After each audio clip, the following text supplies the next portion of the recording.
Time's up, I done touchdown. I'm high stepping for the touchdown. I stay repping for the slums where the young bucks started loaded up. Hello, everyone, and welcome to the AFC South Fan Battle Podcast, where we talk all things AFC South related. We're going to talk this week about Week 2 results. I am your host, Justin Bearded Guns, and with me, I have my esteemed panel, starting with Satin Texans fan Matt Briggs. What's up, baby? It should be 2-0, but I'll take 1-1. Let's go. Next, we have our Titans panelists, Agent Ha. Wait, Matt, the Cardinals did win today. You are 2-0. You're right. I forgot about that one. We also have our Jaguars panelists, Matthew G. Sports.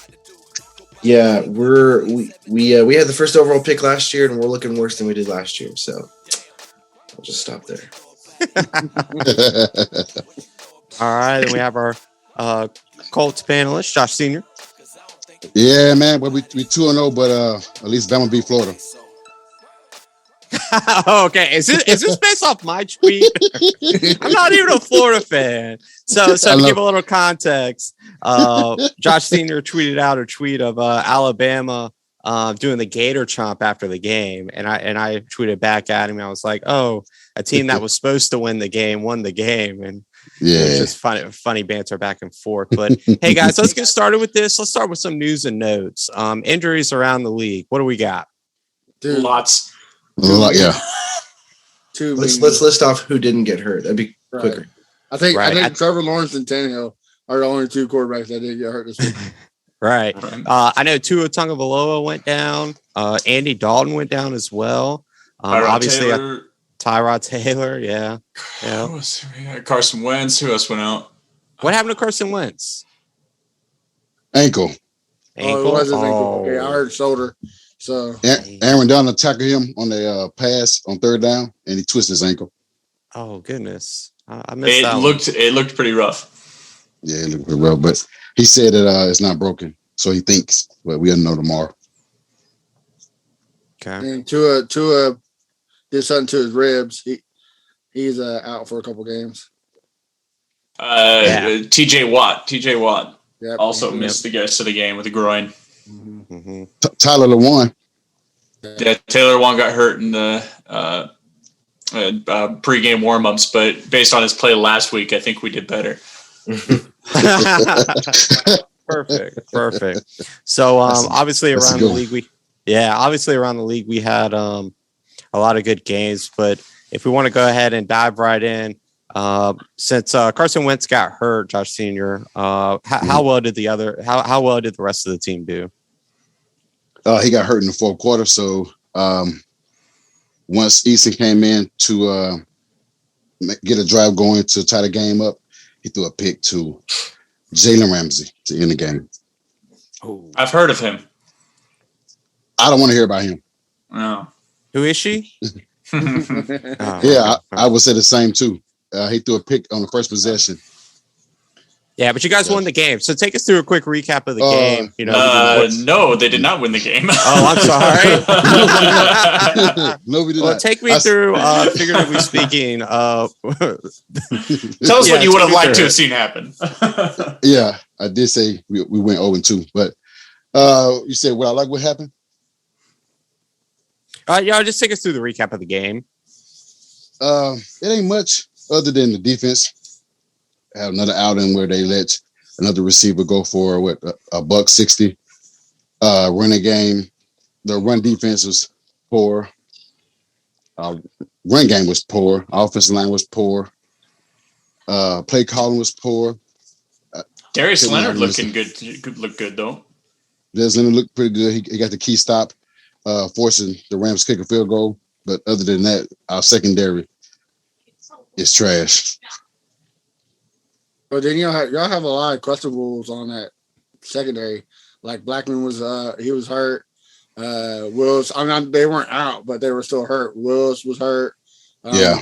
I mean, that's the name of the game, those injuries. Especially, Xavier Rhodes was out. So, yeah we tried our best. made it a game until Wentz got hurt on that play.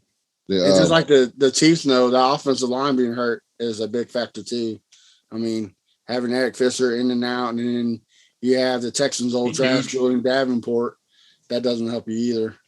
Well, we rotated Fisher in and out the game. That way, and we slide Julian over when he's not in the game and put in Pryor, but we couldn't stop Donald no matter who we had. I mean, who can? Right. I mean, so Absolutely. yeah, that's a tough task right there. We didn't take the points in the first quarter on the first possession. Right, decided to go for it on fourth down at the goal line.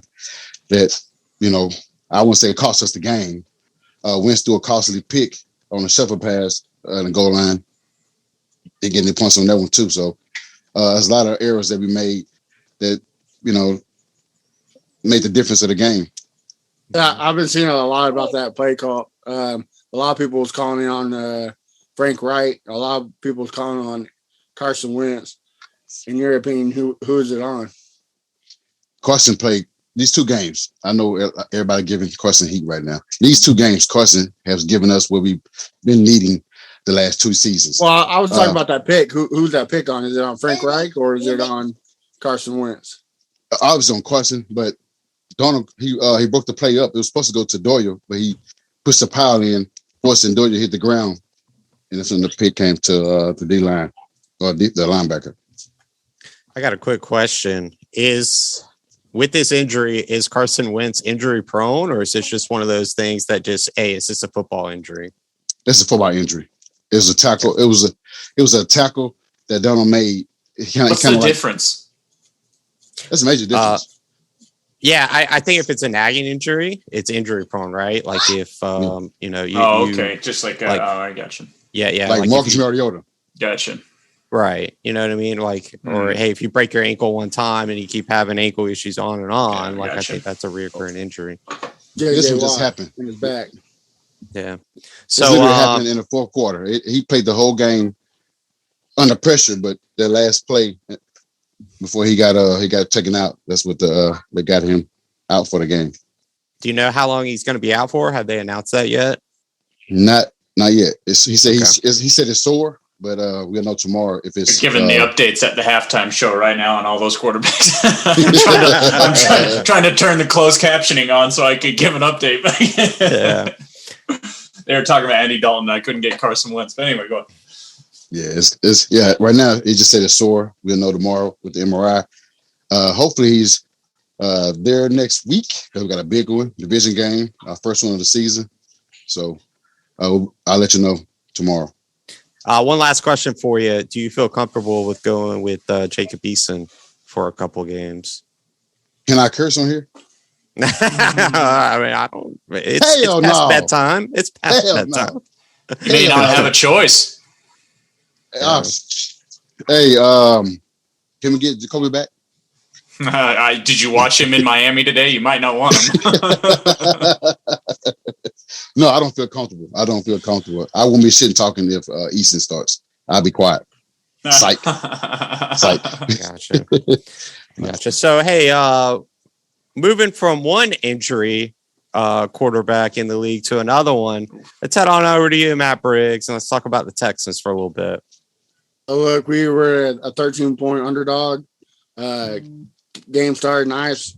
Defense stopped them 3-and-out, and they kicked the punt to Andre Roberts, and not like him at all. He muffed the punt and got the ball back at, I think, the 13-yard line and set up for a touchdown. So right there, I was like, oh, it's the old Texans.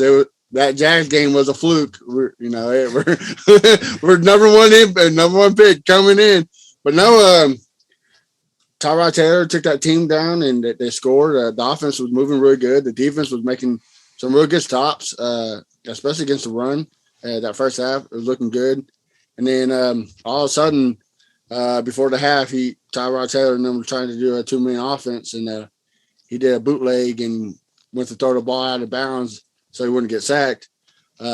He pulled his hamstring. So he Hey, it was on a touchdown run at least. No, it wasn't on a touchdown run. It was before. Oh, was it before? Yeah, before. Yeah, he went to throw it and he kind of put his leg the wrong way and just tweaked his hamstring. So coming in the third quarter, the rookie Davis Mills comes in and throws a pick right there in their 10-yard line, and it's kind of went downhill. Davis Mills couldn't stay on the field long enough. It was always 3 and out, so the defense was getting tired, and Nick Chubb was doing Nick Chubb things, and that was just running right in the mouth. And I think he had like 128 yards and 2 TDs. He just destroyed the Texans defense. But that's what the Browns do. They run it down your throat until you can't defend it no more. So, I mean, we lost by 10, 31-21. The Browns is a good team. I take this to L big time. I mean, it's a win in the moral victory, because if Tyrod Taylor doesn't go out, I think it's a different game. Injuries, period. I mean, we had Justin Reed out, Nico Collins out. We had a whole Danny Amendola, a whole bunch of people out. So, like I said earlier, injuries is a part of the game. We lost it. So it's a tough break for Tyrod Taylor, man. He keeps getting like the worst luck. He was playing great too, playing real good. And I think, like, in his career, it seems like he's always on that path to where, hey, he's going to be successful with the team, and then something comes up or he gets hurt. And with the Browns, the Bills, I mean, and then the doctors not knowing how to give somebody a shot, So perfect. I definitely think the Texans, from where I thought they were preseason and losing the quarterback and where they are now, I think they're miles ahead of where I thought they were going to be. So, hey, losing to the Browns isn't too bad. They're probably one of the teams. Especially 10 points. By 10 points. I mean, they're in that game. Right. Even with, Mills kind of straightened up a little bit, and they still, I mean, he got a touchdown, threw 100 yards and an interception, but he tried. I mean, but that's no rookie right now is playing very good as quarterback. So, I mean, but yeah, again, the Browns are playoff contenders, if not for the AFC Championship. So, I mean, losing to them by 10 points, I take it, especially with the injuries and bad penalties. It's just we got to fix those. Definitely. Yeah, those touching penalties, huh? Yeah.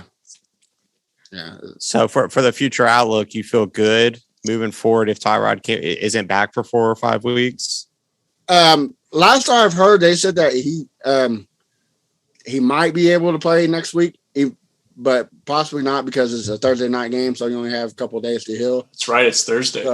So if he comes back and he's healthy, I don't see us, breaking down the doors to the playoffs, but I see us a 6 to 7 win team and probably splitting with the Titans or the Colts.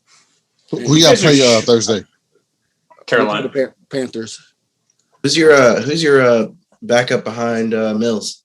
Mr. Deshaun Watson.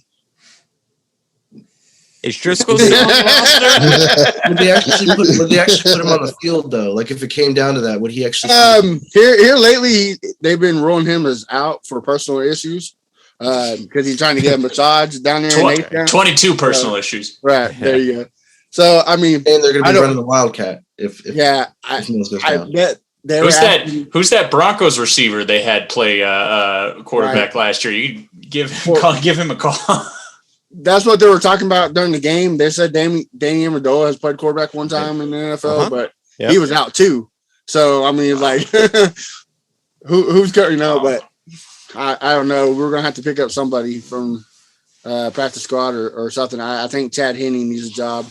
I wouldn't mind that for one game. So I do not. I'm tired of hearing this Cam Newton and Colin Kaepernick call out. I don't want them at all. Like, stay away. You could get Cam Newton pretty cheap. I don't want a wet noodle as an arm. I don't want him. And I don't want a guy who hasn't been in the league for 6 years. Here's a bold take. Cam Newton hasn't been good since they had the Super Bowl run, and he relied on a great defense they had and a superior running game. 2017 and 2018, Cam Newton was pretty good. And that yeah, but how's he done since? I'm just That saying. You said since Awful. the Super Bowl, which was 2015, but I'm saying 2017-18, he was pretty dang good. I disagree. Terrible. But 2016, he got that shoulder injury, and his shoulder has never been the same. He can't throw the ball at all. So I don't want to miss. I don't want to be the Baltimore Ravens where you have to do options. Hey, I hear Tim Tebow is still a free agent. I take Tim Tebow over Cam Newton any day of the week. Oh, come on. That's horrible. Wet noodle. Sorry, I just don't want it. So before we move on to our other two guys, we got a couple of comments coming in from Twitch. The Punisher 4K says Sam Ellinger is better than Easton. He's speaking about Easton. Easton did exactly what I think he would for the first time in the NFL. Okay, I guess a second year quarterback that was a mid-round pick in the draft. I can agree with that. He also goes on to say Rivers is noodle arm. I watched it all last year, potentially for the Texans. There could be another option. That's true. Phillip Rivers did say he was interested in coming back if it was the right situation, but I don't think Houston's the right situation for him. Yeah. I mean, Brett Favre is always an option too. Right. I want somebody with some mobility.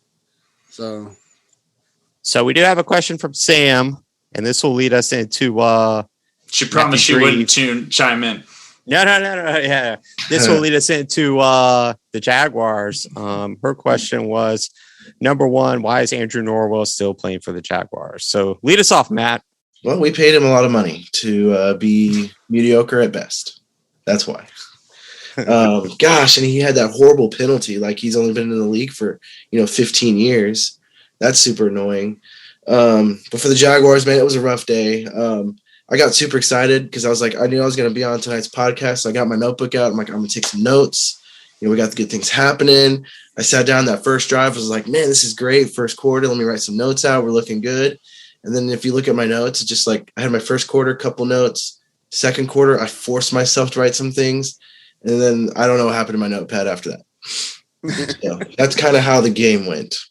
Kind of like the Jaguars offense in the trash, huh? Yeah, dude, it was so bad. It doesn't help that we had some injuries. I could tell you, and I completely forgot. Like we were just so bad. I completely forgot who wasn't playing.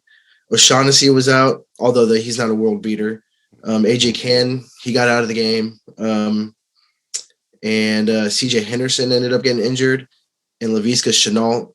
So those were a bunch of starters that we did lose. I'm not saying that would have changed the game significantly. I don't think it would have at all. I think our major issue right now is consistency, and I guess injuries does play into that.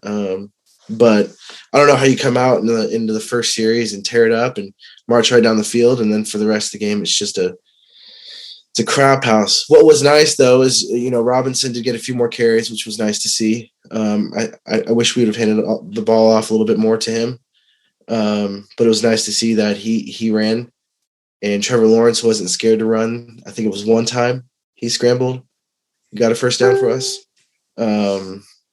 But 14 for 33 that's a pretty rough day for our quarterback, our generational quarterback. How many yards? Say again, 118 yards, 14 for 33, 118 yards. And the bulk of that came in the first drive. So the rest of it, there really wasn't much going on. And it's a bad day when your kicker, which is like our all-star for our team, unfortunately, misses not one, but got me negative 3 points in fantasy. Say again? You got me negative 3 points in fantasy. Dude, yes, he did. He got me negative 2 points in fantasy. But that just kind of goes to show you what kind of day it was. Our rock, our foundation, our kicker, who has made every field goal he's attempted at the bank, he missed 2 today. So that just kind of sums up our day. Would you have said that if he would have made those 2 field goals going into halftime, because I think it would have been a 3 or 6 point game, that the game plan would have changed probably the second half? It's tough to tell. just because the way the games have been called. I mean, we only have a whole sample size of 2 games, right? The first game, I think pretty much everyone can agree it was called pretty terribly, giving up on the run so quickly. Had they had changed their game calls, maybe. I still don't think the outcome would have changed that much differently.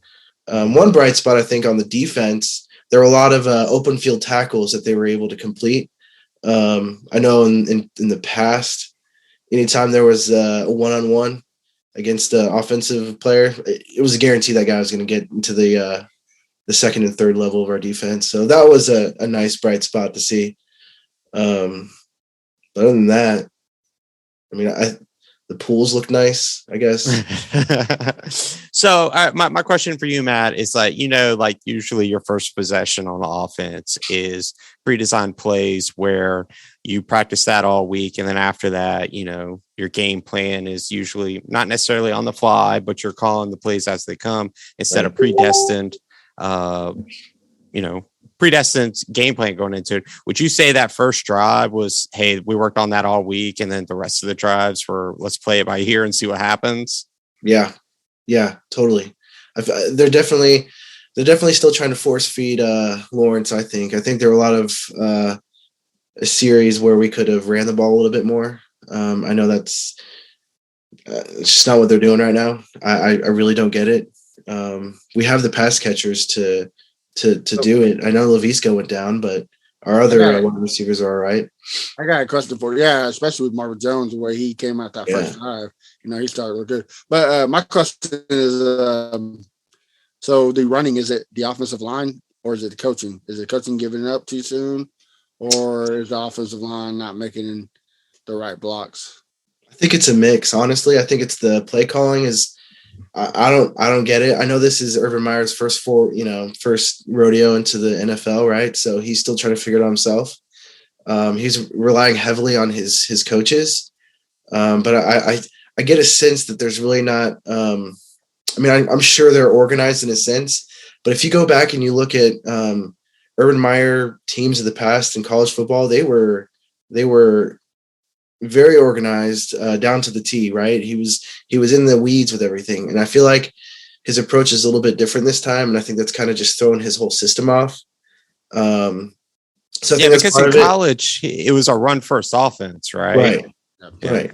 Which is interesting because you don't see that now, but I think they're just trying to force feed their generational talent and it's just not working. But I also think it also falls on the offensive line. I don't think they're the greatest. They're not even middle of the pack, really. As far as they've been performing, I think they're maybe 20 to 25 in the league. So as far as their offensive line, if you were to rank them, because they did all right. There were some times where Trevor Lawrence had a lot of time in the pocket. Then there were times where it fell apart pretty quickly. So I think it's just a mixture of both the line and the coaching. 100% agree. So, last week, me and Matt had a little bet about the next time the Jaguars and the Texans play. I know the Titans, Agent Ha, we're moving on to you now, play, I believe it's the Colts Thursday. Is that right? Sunday. No? Sunday. You want to make a little friendly wager for charity on that game? See who wins? Not to put you on the spot. No.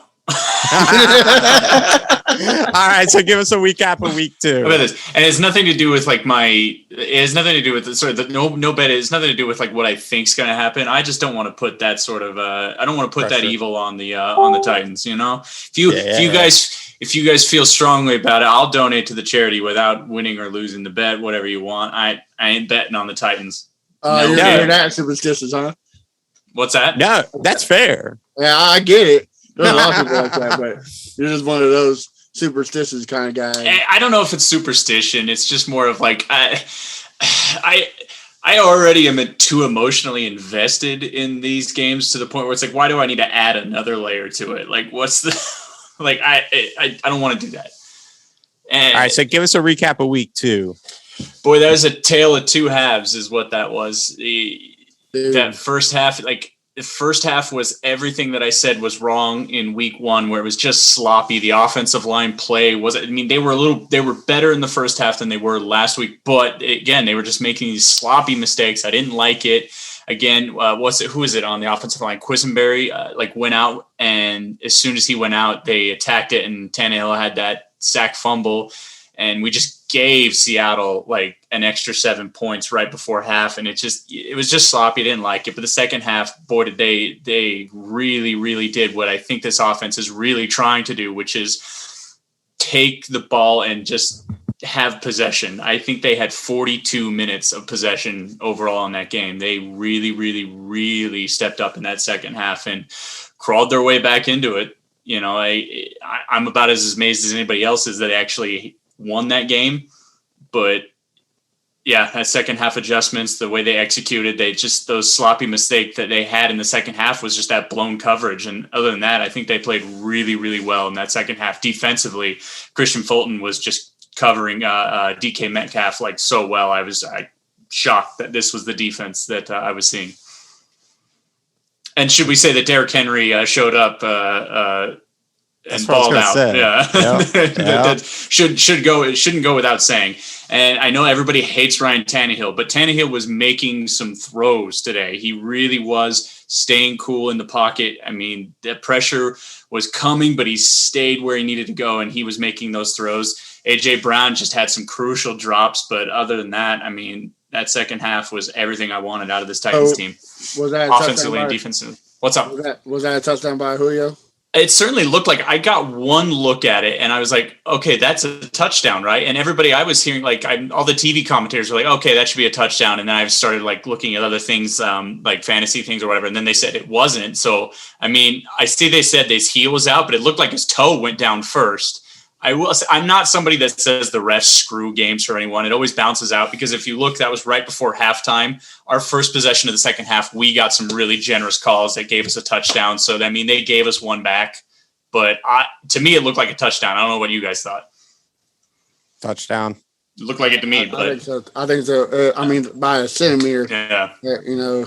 And you know what? And that's the thing with Julio is Julio Jones today had 130 yards, and everybody always says, oh, well, he doesn't get touchdowns. Well, you know what? He should have had a touchdown today. But even still, the guy produces.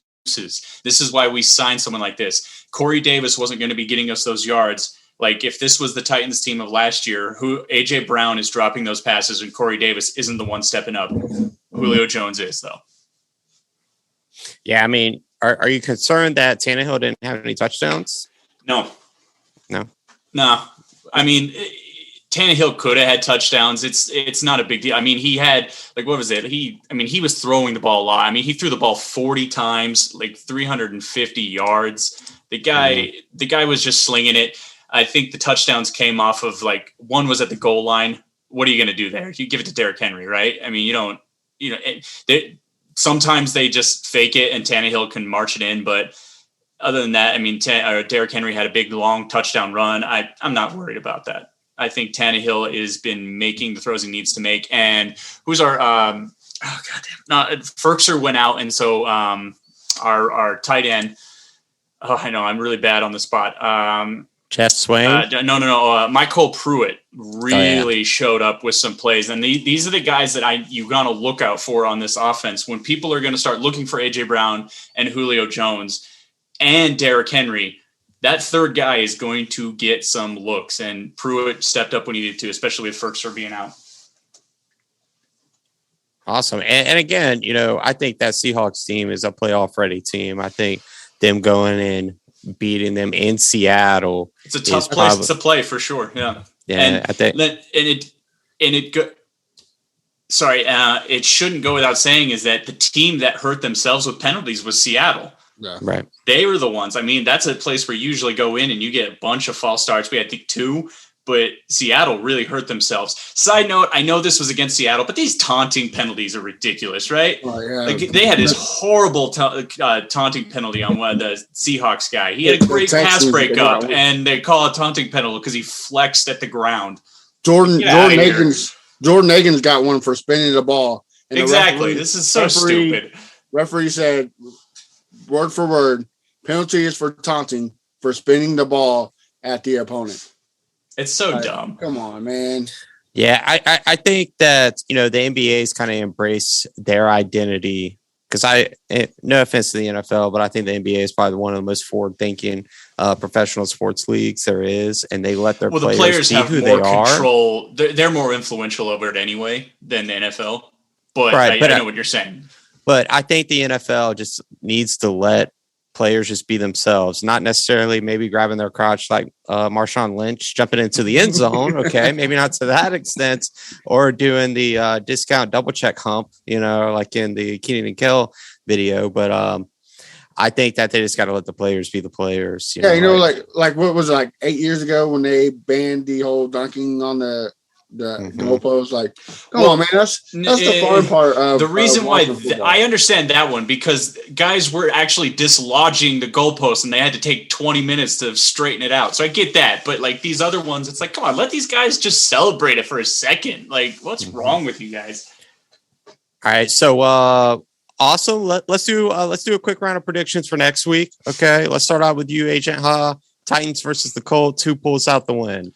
Whoever scores more points. Okay, Josh Senior, who pulls out the wins? Hopefully, we can get an honest answer. That wasn't honest. That's not a lie. But not a lie. But it wasn't biased, and we're looking for bias right now. I'm sorry. Yeah. Oh, we got you on. Is he muted? We can't hear you, Josh Senior. He's saying that the Titans are going to win. He's expecting Carson Wentz to throw 5 Yeah, we picks. got you. Yeah, we got your pick. I've said if Carson Wentz does not play on that game, I give the edge to the Titans. But if he's playing, we're going to win by 14. Oh boy, look at that. I will say this: if the second half Tennessee Titans shows up, I feel good about playing against Indy. Mm-hmm. Matthew G Sports, do the Jaguars beat the Cardinals? Well, currently the over-under right now is 52 with the Cardinals. 50 of those going to the Cardinals, 2 of those going to the Jags. And that's because at the end of the game, they're just gonna the Cardinals are just gonna walk it out of the back of the end zone. So we're gonna lose big time. I will take that bet. You're gonna lose big time? That's fine. Panthers Texans. Matt, who do you got? I'm not sold on the Panthers. I know they beat the Saints today, but I'm not sold on the Saints team either. They barely beat the New York Jets, and that's got to be the worst roster in the NFL. So I say we win 21-10. They tie Rock Kelly plays. Awesome. So, hey, we'll go around with any last-minute thoughts, opinions about anything. Let's start with you, Matt Briggs. Which one? We said it. These taunting penalties they suck. Big stupid balls. Mm-hmm. Terrible. Makes sense. Matthew Grieve, any last minute comments or opinions? When do we play the Colts? At home. Agent Ha. You're not beating us in Indy. Any last minute comments or thoughts? I just say, Titans fans, we're exactly where we probably should have been. We probably the Cardinals game was the one you'd think we would have won and lose to Seattle. We're 1-1, exactly where we think we probably should have been. It's just the opponent just swapped. So let's hopefully get some wins against the Colts. Then it's Jets, Jaguars. Then the real tough schedule comes in. So we need, let's get this Indy win and not panic yet. Got it. Josh Senior, any last minute thoughts or opinions? All right. First, pray for Carson Wentz. Second, we're gonna go 1-2. We're gonna be 1-2 after week 3. Ooh. You just said he was gonna win. Ooh, that's bold. Yeah. I said pray for Carson Wentz, and then we're gonna be 1-2 after week 3. Definitely. Well, hey guys, that is. Oh right. I forgot. Yeah, I keep saying they won. I was thinking you're 1-1. I was like, wait, what? They don't do math that day. I don't know why. I know. I forgot they were 0-2. Right. Sorry. Oh. So, all right, guys. Well, that is the episode. We're gonna wrap this up here. How can we find all you guys? Let's start with you, Matthew Briggs. We're at the label says Satin Texans fan. Hopefully, I can change my name. So please text in the brand to get these W's. Matthew Grieve, where can we find you? At Matthew G Sports on Twitter. Nice. Agent Ha. The NSA does not give out that information. Fair enough. You can find him here commenting week to week on the Titans. Josh Sr., where can we find you, my man? I am Josh Senior. Easy enough. Yes, Easy sir. enough. And you can find me, Bearded Guns, on Twitter. And this is the AFC South Fan Battle Podcast. You can find our website. And we also have a pretty large group on Facebook, the AFC South Fan Battle. And you can find us on the Relevant app along with Discord. You can find all of these things on the Facebook group page. And that's a wrap. So thank you guys for swinging by. We'll be back here again next week. And have a great week. And go all the AFC South teams. First place, baby. Let's go. Did that hurt to say that?